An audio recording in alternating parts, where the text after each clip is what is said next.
Hi, everybody. My name is Rita Crompton, also known as the Inventor Lady. And today I want to talk to you a little bit about the reality check of Shark Tank.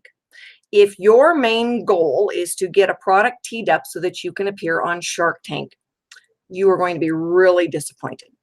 All right. Now, it's not that Shark Tank is bad. It plays its role. All right. You just need to keep in mind it's TV entertainment. It's about ratings. And so when you go into that end goal, all right, with a good sense of reality, it may be beneficial to you, but only a small percentage of the people who actually apply for it get on. So what happens if you don't get on? I've had a lot of people who have tried to get on, and it gives you ultimate indigestion. And so today we want to talk about how does that relate then to Archimedes OffSpring in the scheme of things. So to be on the Shark Tank, you have got to be in startup mode. It means that when you get on and they say, well, how many of you sold? All right, they're looking now for proof in the marketplace.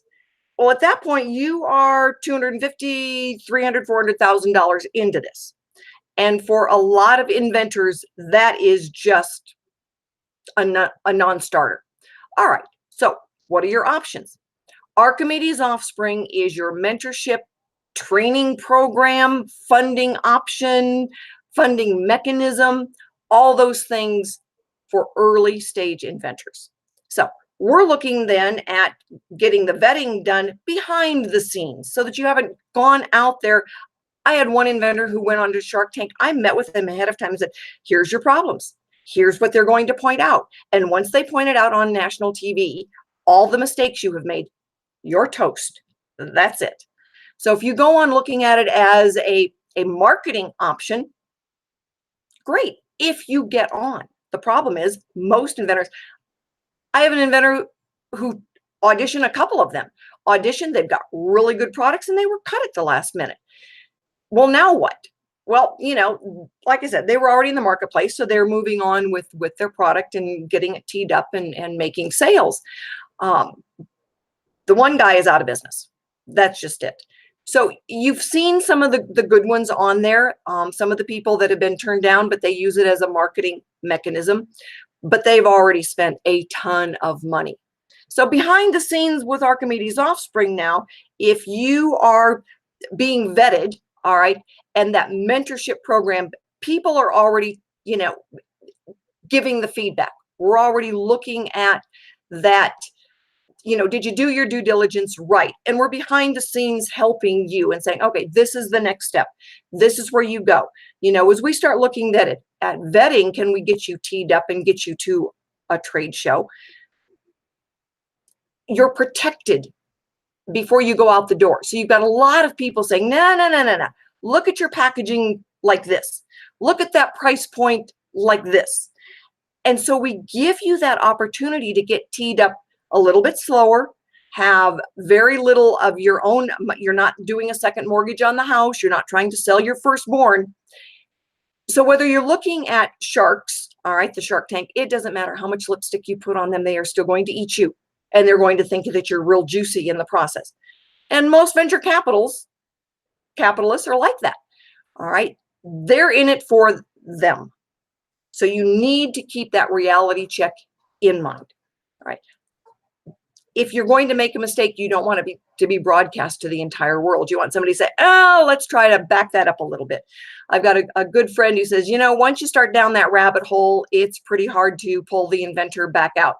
If you start down the rabbit hole and you're on national TV, it's nearly impossible to pull it back. So one step at a time, go to the Archimedes OffSpring page, look at the inventor side, and look at the steps that are involved for, getting a comprehensive independent search done and a patentability opinion. You can start on the mentorship side of that.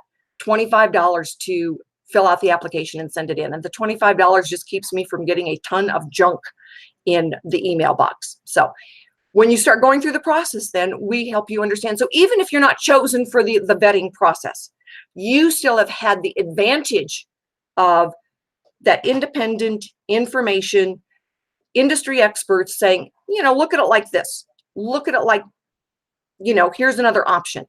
And it protects you behind the scenes before everybody's had a chance to, and I hate this expression, see inside the kimono. Yeah, don't go there. All right. So you've got questions. You've got questions about the process. You can also go to Inventor Lady, download the Inventor's Galaxy Guide that works you through the steps to know, where do you fall on that pendulum of being able to spend money. And for a lot of inventors, you can get in 25, 30 minutes some of the answers that you need. We were at a meeting last night, and an inventor said, I've kind of gotten information all over the place. Where do I go to get it distilled? And that's a really good place to start, because it's like, if you can do this, then you fall on this side. Two options. You are looking to license your intellectual property, or you clearly fall in startup mode. And that's where you want to know which side of that are you on. And so with a few simple questions, it's going to be pretty clear where you fall. And for a lot of inventors, that gives you some comfort. It gives you a place to start. So go there, then go over to Archimedes OffSpring, and there's a link from the Inventor Lady website that's pretty easy to follow. And then you can click on Inventor side, and you see more about that process. You can click on the Investor side. Send that link to family, friends, and other people because we need to get the word out that now there is an option for that everyday investor to be able to help you out. So Rita at ArchimedesOffspring.com. Reach out, let me know what you think, and I will be talking to you probably on Monday. Have a great weekend.